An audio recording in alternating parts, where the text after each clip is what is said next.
If you dig the twisted, admire the outlandish, and are enamored by the unusual, you're in the right place. True crime, the supernatural, the unexplained, now you're speaking our language. If you agree, join us as we dive into the darker side. You know, because it's more fun over here. Welcome to Total Conundrum. Warning, some listeners may find the following content disturbing. Listener discretion is advised. Ha ha ha ha. Imagine walking into a lively honky-tonk bar, music playing, neon lights flickering, people dancing and laughing over rounds of whiskey. It's the kind of place you'd expect to find good times, country music, and maybe a few bad karaoke performances. But what if I told you beneath that neon glow and country twang, something else is lurking? Something dark. Because this isn't just any honky-tonk bar, Conundrum Crew. This is Bobby Mackey's music world. A place where ghost stories don't just exist. They shove, scratch, and even possess the unlucky souls who get too close. Yeah, because obviously a nightclub built on top of an abandoned slaughterhouse wasn't creepy enough.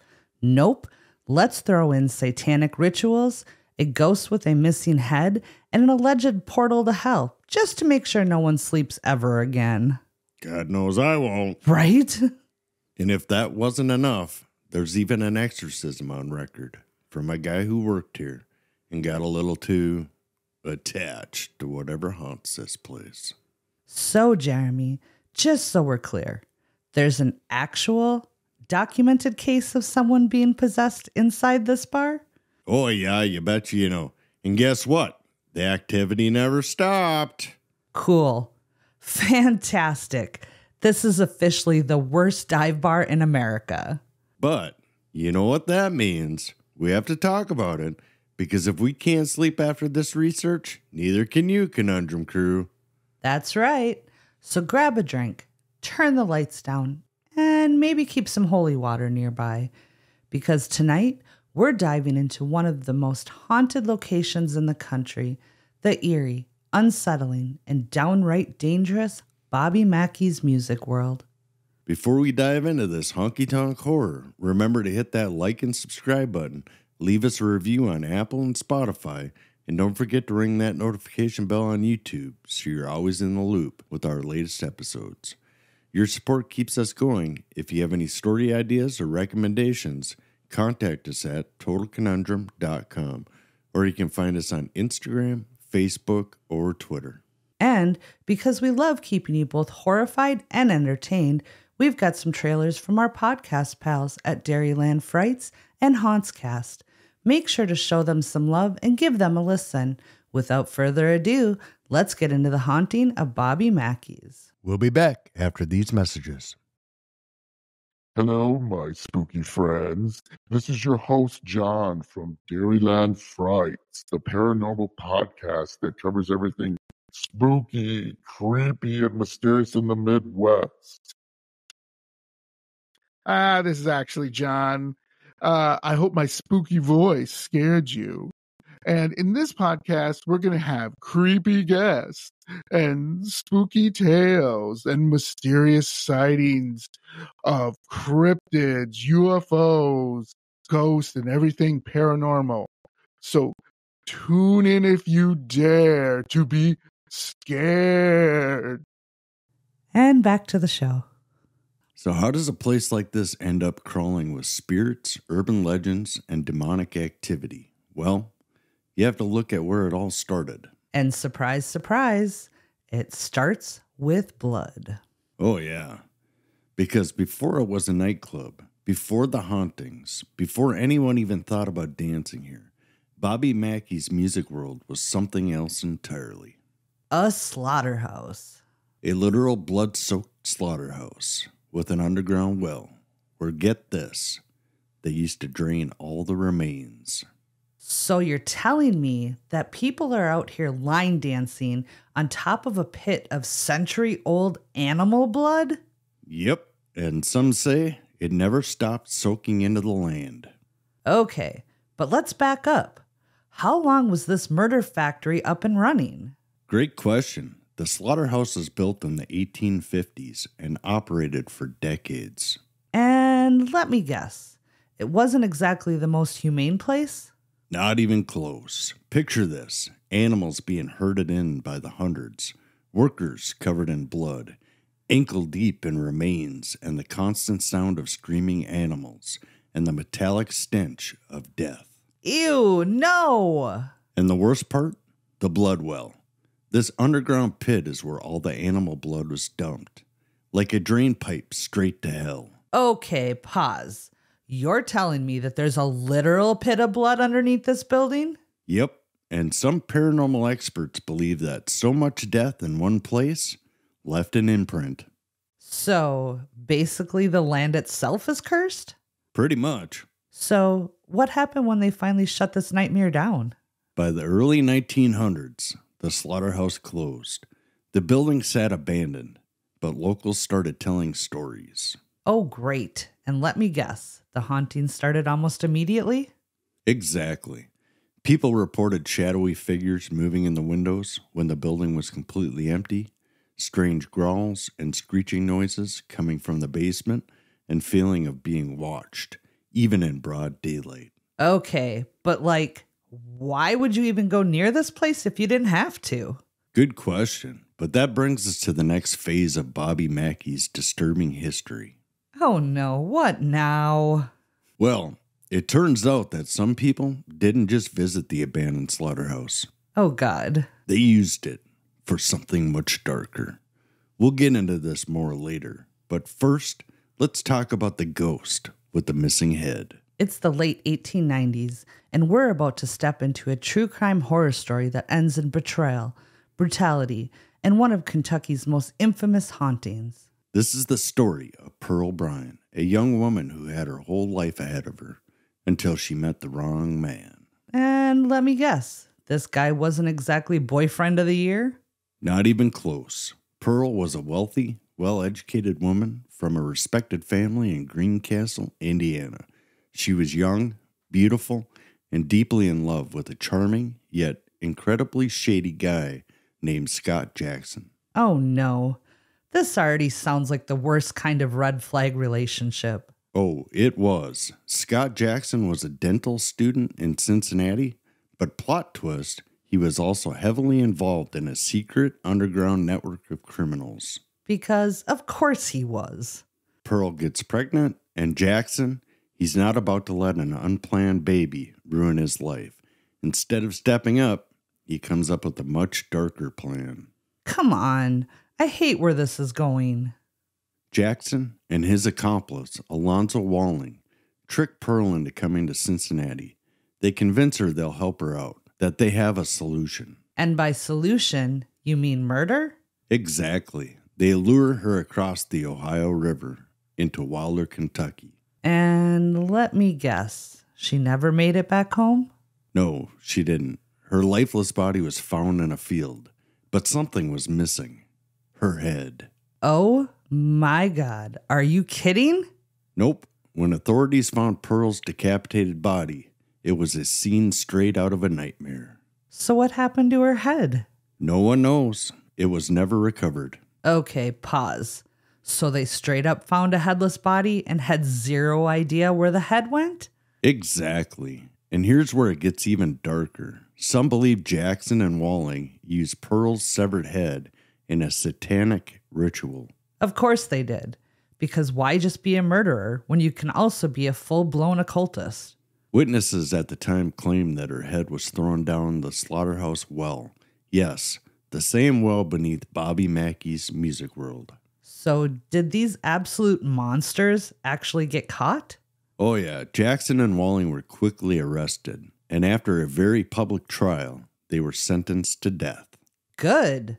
But before Alonzo Walling was hanged, he did one last thing. Oh wait, let me guess. He cursed the land? Exactly. Right before the trapdoor beneath his feet swung open, Walling swore that he could come back and haunt this place forever. So now we've got a headless woman, a blood well, and a guy who cursed the land right before he died? Yep, and today, people still see Pearl Bryan's spirit wandering the halls of Bobby Mackey's music world. What kind of ghostly activity are we talking about? Full-body apparitions of a woman in 1890s clothing, appearing headless or with a blurred-out face, disembodied crying near the old well, and guests and employees hearing a woman's voice whispering, "Help me." Oh, hell no. If I hear "help me" whispered in my ear, I'm running out of that bar so fast I might break the sound barrier. Same, but here's the thing. Pearl isn't the only ghost hanging around. Of course not, because this place wasn't cursed enough already. Exactly, because coming up next, we will be talking about satanic rituals, possessions, and the alleged porthole to hell lurking beneath Bobby Mackey's. Nope. I need a break. Somebody bring me holy water and a shot of whiskey, stat. Oh, you're gonna need both, because trust me, it only gets worse from here. Okay, so Pearl Bryan was brutally murdered and her severed head was never found. But what makes this even creepier? People still see her. Yep, over a century later, Pearl's spirit is still making herself known inside Bobby Mackey's music world. And not just in the basement, she's all over the place. All right, give me the worst encounters. I need to know how bad this haunting really is. One of the most common sightings, a woman in a long white dress appearing near the club's entrance, always at night. Classic ghost move. So, what do other people say when they see her? Remember, you asked for it. Ugh, I did. Patrons have reported seeing a woman walking slowly along the road outside of Bobby Mackey's, her dress flowing, but her head completely missing. When people try to approach or call out to her, she disappears. She gone. That's it. I'm never driving past this place at night. Well, Tracy, you're in luck because they're tearing the building down. Bobby Mackey's music world is currently at a temporary location, but Bobby is planning to rebuild the honky-tonk on the same land as the demolition. Yeah, so rebuild it on the cursed land. Makes total sense. Now, if you really want to get scared, let's talk about the basement. Oh, great. Because nothing bad ever happens in a haunted basement. A former bartender reported going down in the basement alone to grab more kegs of beer. Okay, pause. Why do all ghost stories start with someone going into a creepy basement alone? Exactly. But here's what happened. As he was walking towards the kegs, he felt an intense cold chill. He suddenly heard soft sobbing. Thinking another employee was down there, he called out. No answer. Then he saw something move in the corner. No, run. Don't look back. He turned to leave, but something grabbed his ankle. Nope, absolutely not. He bolted upstairs, but later checked security footage. There was no one else in the basement. Of course not. It's never caught on camera. Next, we have accounts of a mirror ghost. Come on. Ah, yes. Several women who have used the club's bathroom mirrors have seen something. Why is it always the mirrors? They describe looking in the mirror and seeing another woman standing behind them. The figure is dressed in 1890s clothing. The worst part? Her face is completely missing. Ugh, it's Pearl. I'm never looking in a mirror again.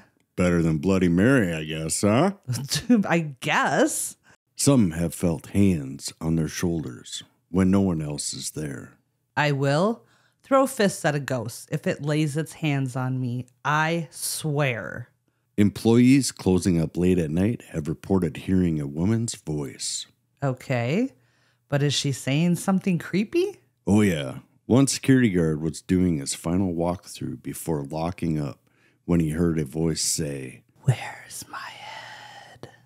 Absolutely not. He turned around, thinking somebody had broken in, but saw no one. Nope, it's time to quit. He sprinted for the door, and right before he locked up, he heard the voice again, but this time, it was right behind him. Again, that sounds like Pearl Bryan. Why is she still there after all this time? Paranormal experts have a few theories. Possibly unfinished business because her head was never found. Her spirit is still trapped in the place where it was taken. Another is residual energy. The brutal nature of her murder may have imprinted her trauma into the building itself. Lastly, a summoning gone wrong. Some believe the rituals performed may have bound her spirit to this location. Or, hear me out, she's pissed. Also a valid theory. Whether she's a vengeful spirit, a lost soul, or a tragic imprint on history, one thing is clear. Pearl Bryan isn't leaving anytime soon. And if I ever see a headless woman on the side of the road, just know I'm putting the pedal to the metal and I'm gone. Like a bowl with gas. Exactly. All right, Conundrum crew. We've covered slaughterhouses, decapitated ghosts, and cursed land. But now we get to the part of the story that is so disturbing. It goes beyond hauntings. This is the part where people believe Bobby Mackey's isn't just haunted, but cursed by something truly evil. And we're not talking about your run-of-the-mill ghosts, are we? Nope. Some believe Bobby Mackey's music world sits on a literal gateway to hell. So I can't believe I'm saying this, but let's go back to the blood well. You asked for it. Originally, the well was used to drain the blood and the remains from the old slaughterhouse. But after the slaughterhouse shut down, it didn't just sit there unused. Oh no. What did they do? There are accounts of people breaking into the abandoned building and using the well for satanic rituals. Okay, but why would anybody willingly mess with something that already had a history of death and suffering? That's the million-dollar question. Some believe the location was already cursed, which made it the perfect spot for occult practices. Oh, great. So they just piled on the bad vibes. Yep. Reports suggest by the early 1900s, small groups began using the slaughterhouse's abandoned basement for rituals.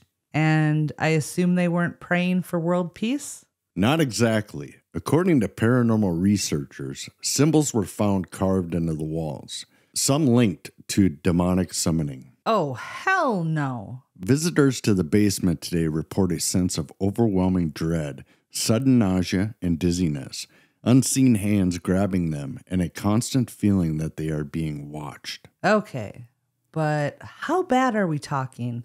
Like, I feel uneasy bad?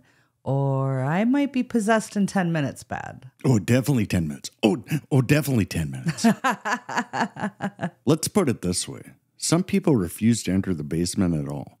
Paranormal investigators have left in the middle of their own sessions because they felt something dark taking over the space. All right, so let's talk about this hell portal theory.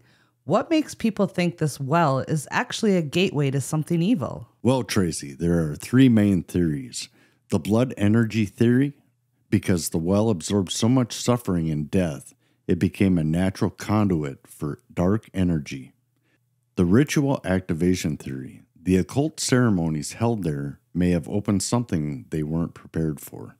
The entity theory, some believe that something non-human already exists there, and the rituals only made it stronger. So, you're telling me there's a chance someone was like, hey, let's summon something spooky for fun, and accidentally invited a demon to stay forever? Exactly. Okay. Tell me about people who have actually gone into the basement. What's the worst thing that happened? A well-known paranormal investigator went into the basement to test the portal to hell theory. Oh, that sounds like a horrible idea. It gets worse. He stood near the well and started taunting whatever was there. He called out things like, "If you're real, show me." Seconds later, his entire body was lifted and thrown across the basement. Thrown? What the hell? Yep, his crew rushed to help, but he was completely out of it, dazed, mumbling, and he had scratch marks across his back. What the...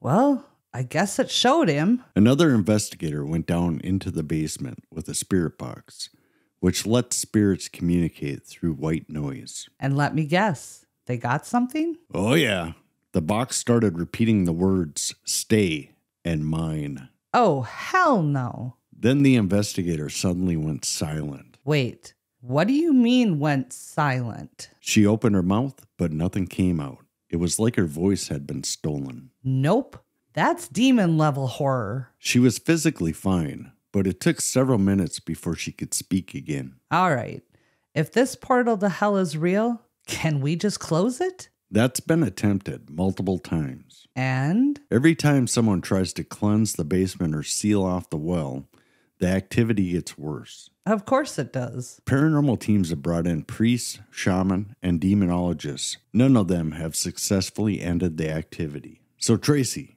can I book us a ghost hunt inside of Bobby Mackey's basement? Would you go? Yeah, that's a hard no. Not even if we just peek inside? Jeremy, if you take me anywhere near a hell portal, I will personally throw you into it and run for my life. I love you. Fair enough. We should talk about possessions, though. All right, Jeremy. I can handle ghosts. I can handle creepy voices and phantom figures, maybe. But possessions? That's where I draw the line. Oh, you're not going to like this part then. Yeah. I can already tell this is the part of the story that will keep me awake at night. Well, buckle up, because this really happened. Carl Lawson, a former caretaker, wasn't just haunted by whatever was lurking inside of Bobby Mackey's. He was taken over by it. Fantastic. Just fan-freaking-tastic. So let's set the scene.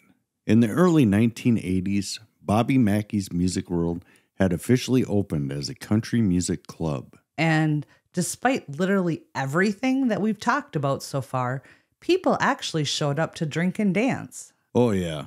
And working at the bar was Carl Lawson, a quiet, hardworking guy who lived on the property as the club's caretaker. Okay. Why did he live there? Was he just insane or desperate for free rent? Honestly, maybe both. He was devoted to his job, and at first, he didn't seem too concerned about the stories of the hauntings. Oh, Carl. Sweet, innocent Carl. At first, Carl would joke about the weird things happening in the building. Oh, no.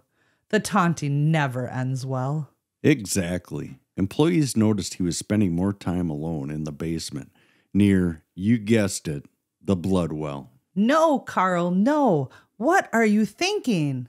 We'll be back after these messages.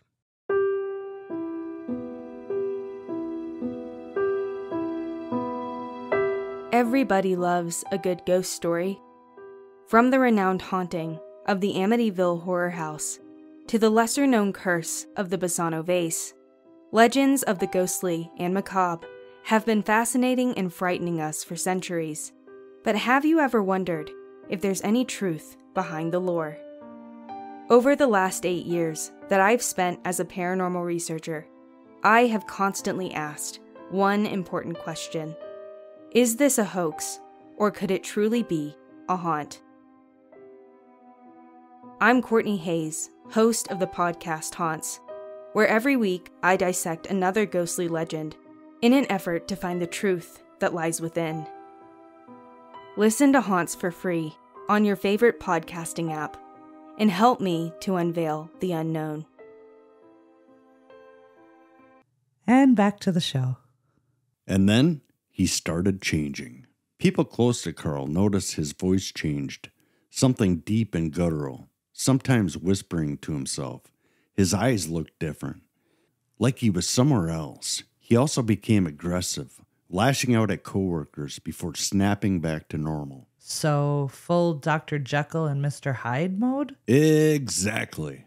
One night, Carl was alone in the club when something physically attacked him. Wait, attacked him how? He was thrown against a wall. Unseen hands grabbed him by his throat, and then he started laughing. Laughing? Oh, hell no. When employees found him, he was talking in a voice that wasn't his own. All right, I'm officially quitting this story. Finally, Carl himself admitted he wasn't in control anymore.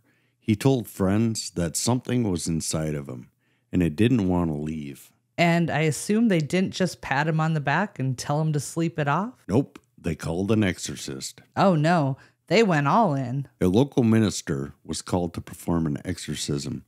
inside of Bobby Mackey's Music World. Wait, they did it in the building? Oh, you betcha you know. Right in the bar. Oh, because doing it anywhere else would have made sense. The entire exorcism was recorded. As soon as the priest began, Carl started thrashing. Oh, fantastic.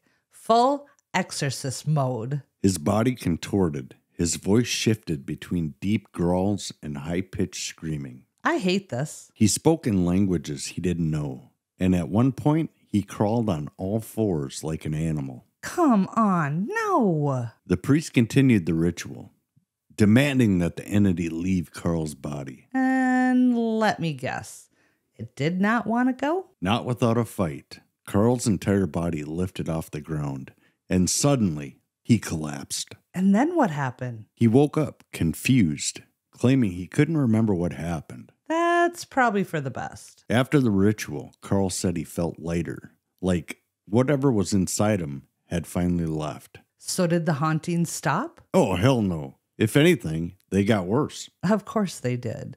So what happened to Carl after all of this? Well, Tracy, he left Bobby Mackey's, but his life was never the same. What do you mean? He was never fully okay again. He had nightmares for years, constantly felt like he was being watched, and eventually... Oh no. Eventually what? He died in 2012. Wait, do people think whatever possessed him finally came back for him? That's the theory. Really? Okay, so let's get real. If someone else spends too much time in Bobby Mackey's basement, could this happen again? Absolutely. Paranormal experts believe Carl was just the first. And whatever is down there, it's still waiting? All right, Jeremy, I already hate this, but I have to ask. Has anyone else had a similar experience to Carl Lawson? Oh, yeah. And it turns out Carl might not be the only one who's been affected by whatever lurks in the basement. Of course not. Because if a documented possession wasn't enough, let's just throw in even more nightmare fuel. Over the years, multiple paranormal investigators, psychics, and even skeptics have gone down into the basement.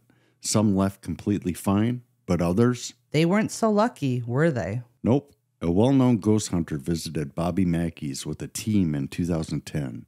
They wanted to test the claims that the basement still contained dark energy. And let me guess, they weren't prepared? Not even close. One of them, let's call him Mike, went into the basement alone. Alone?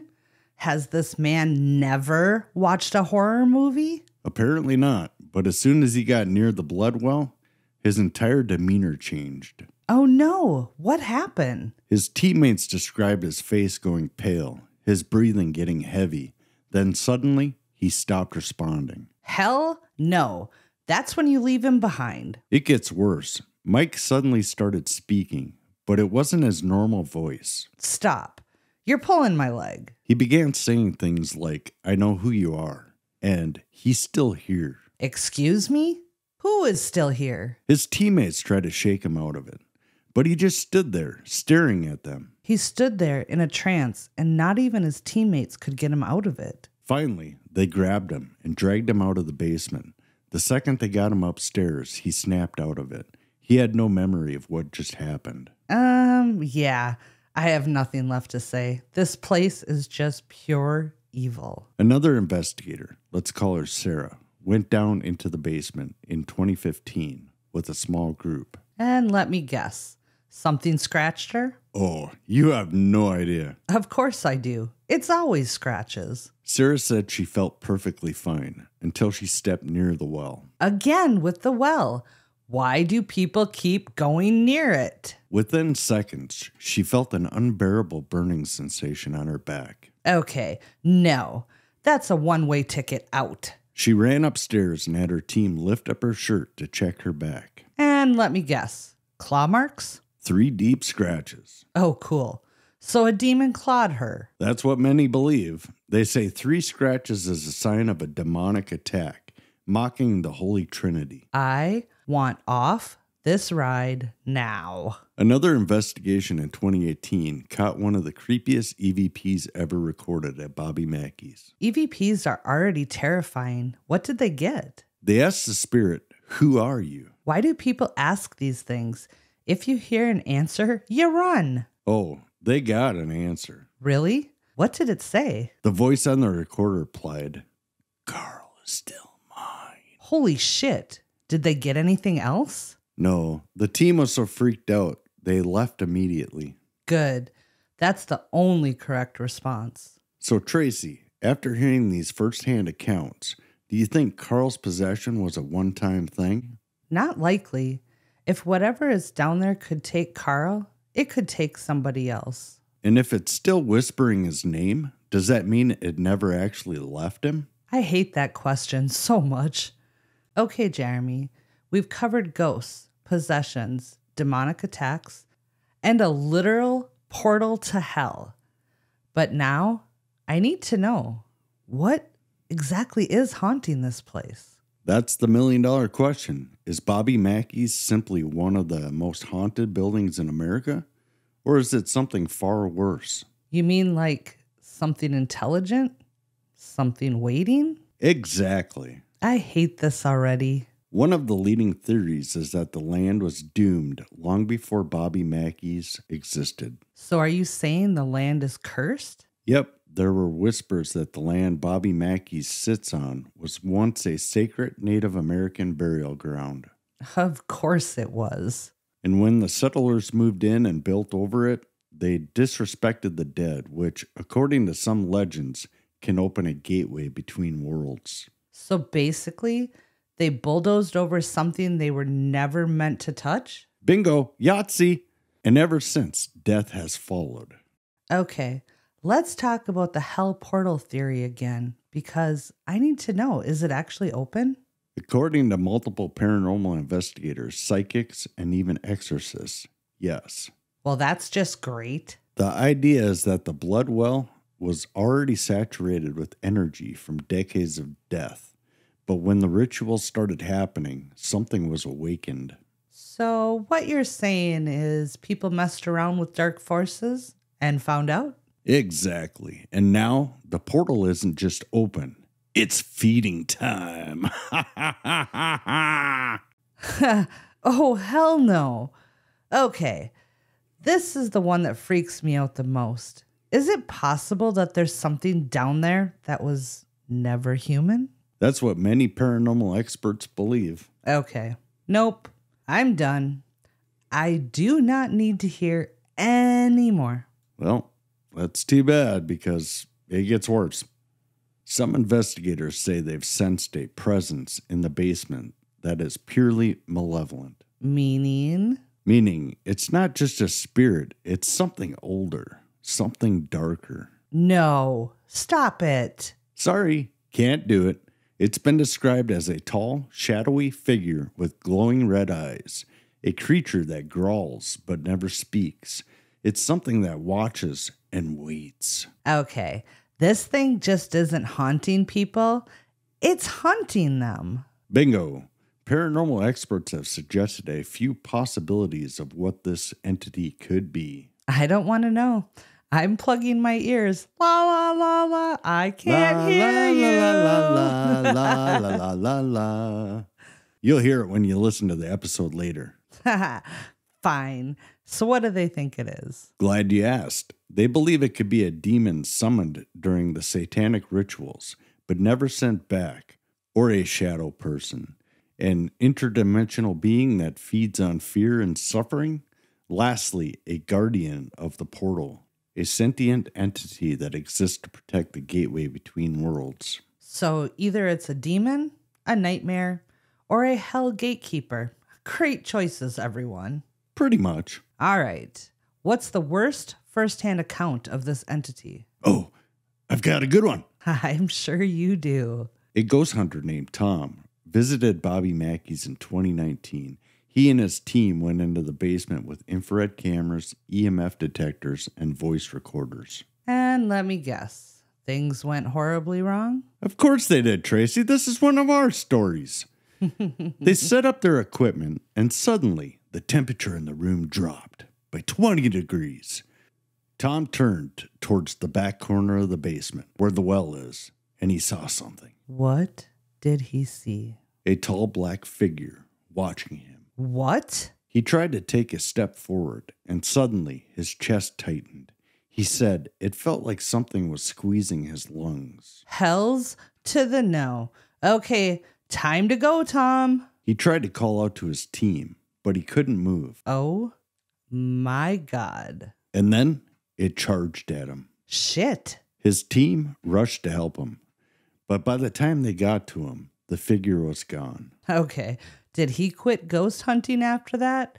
Because I would. Nope, but he refuses to ever go back to Bobby Mackey's. So after everything we've talked about, would you ever step foot inside Bobby Mackey's? Jeremy, if you so much as drive me past this place, I will literally throw myself out of the car and start a new life elsewhere. Not even just for a daytime visit? Nope. All right, Conundrum crew, what about you? Would you spend the night inside of Bobby Mackey's basement? Or do you think this place is too dangerous? Also, please leave a comment if you think Jeremy is absolutely insane for wanting to go here.